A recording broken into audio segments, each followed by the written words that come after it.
world's largest cargo sailboat finished its first Atlantic crossing on Thursday. The port of Baltimore welcomed the Neoliner Origin, a near 450-foot-long sailboat with its cargo of Renault vehicles, machinery, French liqueurs, and other merchandise.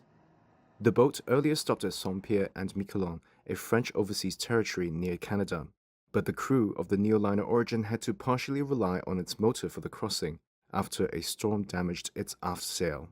The design of the Neoliner Origin aims to reduce greenhouse gas emissions by 80 to 90% compared to traditional diesel-powered cargo ships. Jean Zanotini is CEO of Neoline, the French ship owner which commissioned it. He says it'll take about 6 months to gain a better understanding of its performance.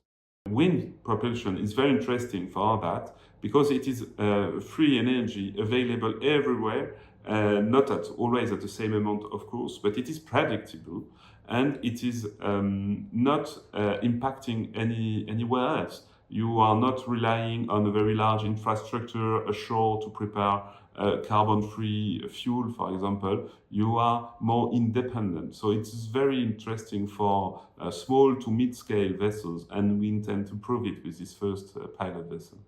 The Neoliner Origin can carry up to 5,300 tons of cargo and has a commercial cruising speed of 11 knots. It aims to operate monthly rotations between Europe and North America. French naval engineering firm Mauric was in charge of designing the ship. CEO Vincent Séguin said it was a challenge to balance economic viability with environmental innovations. It was about understanding what had been done in the past, why this technology had been abandoned, and above all, rethinking this architecture with completely new constraints, whether regulatory or technological, with much smaller crews. Therefore, the innovative solutions that have been implemented obviously address the rigging and certain equipment such as anti-drift systems.